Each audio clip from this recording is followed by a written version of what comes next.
so as you know, your next speaking assignment is the persuasive speech. And today I'm just going to briefly talk about the way we're going to organize and design our persuasive speech.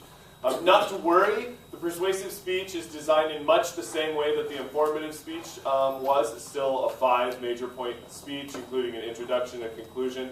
But the 3 major points in the middle are going to change just a little bit, all right? So if you remember back to the informative speech, Roman numeral 1 is the introduction. Roman numeral 2 is the origins of the research. Roman numeral 3 is the current applications of the research. Roman numeral number 4 are the future applications and possible drawbacks.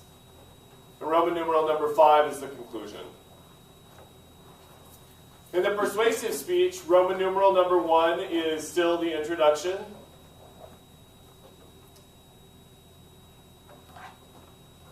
However, the 3 main points in the middle are going to be different. So, Roman numeral 1 is the introduction, but Roman numeral 2 is going to be the problem. Roman numeral 3 is going to be the causes behind the problem.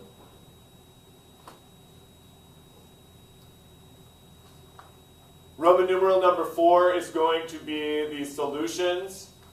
You're going to divide this into 2 subpoints. First, you're going to talk about solutions on an individual level. And then you're going to talk about solutions on a governmental level.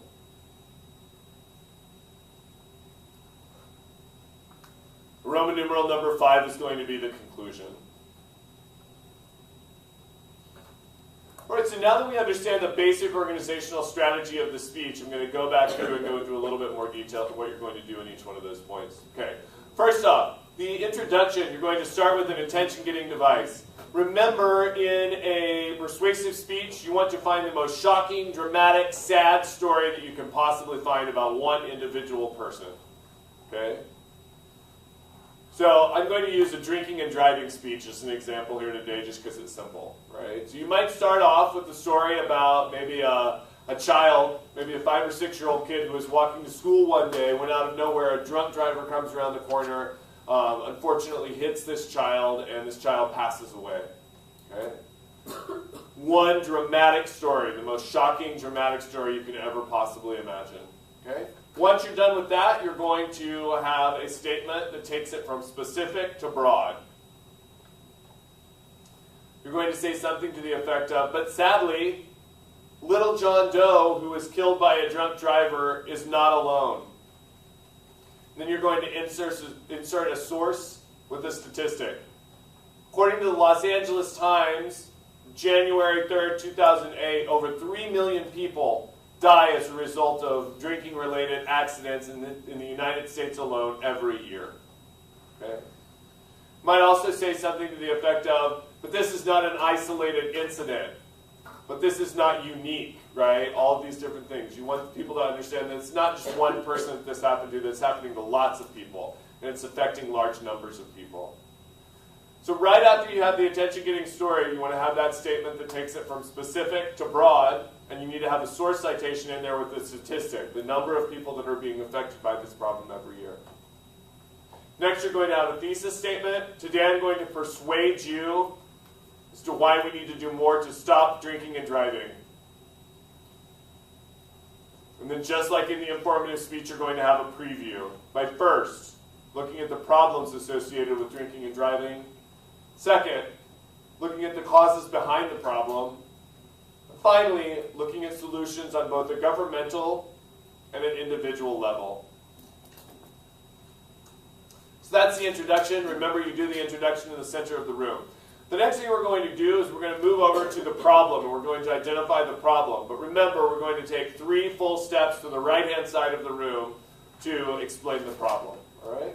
So in the problem, what we're saying is, look, here's the issue. People are getting drunk, and people are dying as a result of drinking and driving. And it's not always just the person who was drunk that was driving their car that gets injured. Oftentimes, the people who are most affected are completely innocent bystanders who are not drinking at all, but somebody else is drinking it on the road and gets in an accident with them and kills them. Right? So the problem is we have way too many accidents that are often resulting in death or severe injury as a result of people drinking and driving. It's unsafe not only for that individual, but also for everyone else on the road. the problem. Here's what's wrong in society. Here's what's going wrong. All right? Once you're done talking about the problem, we're again going to have a transition statement. So now that I told you about the problems associated with drinking and driving, I'm going to tell you about the causes of these problems. And this is where you explain what's causing the problem to exist. Okay? Causes of drinking and driving. Selfish, number one. People are being selfish. Rather than taking a cab home when they get drunk, they'd rather drive their own car home so that they don't have to pay for a cab and risk everyone else's lives in the process. Other causes of drinking and driving would include, in some places there's a lack of public transportation. So in Los Angeles, we don't, anybody can call a cab at any time, but in many rural places, they don't have cab companies. You can't just call up a cab at any given moment. Another cause behind the problem is addiction, right? An addiction to alcohol. Many people get addicted to alcohol, they can't stop doing it, and they end up drinking and driving. But the causes behind the problem, what's causing this issue, right? Once we're done talking about the causes, we're going to have a transition statement. And once again, we're going to take 3 full steps, but instead of going right this time, we're going to go left, right? So we're going to go left to this side of the room for the solution. And your transition will sound like this. So now that I told you about the causes associated with drinking and driving, we're going to look at these solutions on both an individual and a governmental level. First, on an individual level. The individual solutions are things that everyone in this room can do, okay? If you drink and drive, stop. The next time you decide to go out drinking with your friends, have a designated driver. The next time you see one of your friends about to get behind the wheel when they're drunk, take their keys away from them and call them a cab. Friends don't let friends drive drunk. Things that every individual in this room can do to try to solve the problem. Okay. Then on a governmental level, these are things that the government can do. Things that the government can do in order to solve the problem, all right? So these things would include changing laws, adding more alcohol rehabilitation programs for people who are alcoholics, making stiffer penalties for people who do drink and drive. Maybe one of your solutions on the governmental level is we should have a law that says that at any point in time, if you're caught drinking and driving, you lose your license immediately for 2 years, no matter what. No questions asked. Many different things like that. The solutions, government, laws that can be passed, programs that the government can institute in order to solve the problem. Right? So once we're done talking about the solutions, we're going to walk back to the center of the room, 3 full steps back to the center of the room to start the conclusion. And as you're taking those 3 steps back to the center of the room, we're going to review. Remember? Just like the preview, except instead of being in future tense, it is in what tense? Past tense, exactly. So today, I persuaded you as to why we need to do more to stop drinking and driving by first looking at problems associated with drinking and driving. Second, looking at the causes behind the problem. And finally, looking at the solutions. What's the next thing we're going to do in our conclusion? Link back to that attention-getting story. Remember the person I told you about in the beginning of this speech, little John Doe, who was killed by a drunk driver as he was walking on his way to school. Sadly, this information comes too late to save his life. No matter what we do, nothing can bring him back to life and give his parents their child back. But armed with this information, you could go out and do something to help keep other people from suffering the same fate. The next time you think about letting your friend drive home drunk, think about this little boy.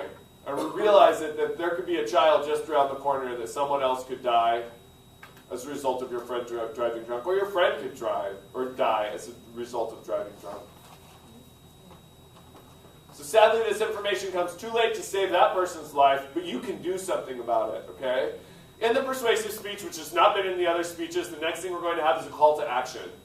You're going to have a few sentences here that say, I really want you to go out there and make a change. Do something. Volunteer your time. Do something to help solve this problem. It's more than just listening to a speech. We really have to go out there and engage social change and try to make things happen and try to make the world a better place. And then finally, you're going to end with a quotation or a strongly worded last line. So you definitely want it to be well worded or a quotation of some sort that sums up the topic. Okay? Now, let's talk about some basic assignment requirements. Number one, the speech has to be somewhere between 4 and 7 minutes long. You're shooting for 5 minutes, but no shorter than 4 minutes, no longer than 7. There are 7 sources required in this speech. Only one can be a website. All the other sources have to be newspapers, magazines, books, TV shows, newscasts, whatnot. Only one can be from a website. Remember that you have to put all your sources in your outline, and you also have to say them out loud during the speech. According to the Los Angeles Times of February 4th, 2007. According to the the New York Times of October 4th, 1983. You have to say your sources out loud during the speech. The next thing we're going to talk about is delivery. Okay? For your persuasive speech, you really need to have a lot of emotion in your delivery. Okay? You're talking about people that are dying. You're talking about people's lives being at risk, and we really need to know that you feel strongly about this subject. So have a lot of passion. Don't be afraid to show some anger, show some sadness, but really convince the audience that you believe in your topic and that this is very important to you. Because if it's not important to you and you're speaking on the subject, why should it be important to anyone else? Why would anybody else care, right? So you really have to show a lot of passion, okay? Next, and this is good news for all of you, a visual aid is not required for your persuasive speech. You can have one if you'd like to have one, if you think it would add something, but you're not required to have a visual aid.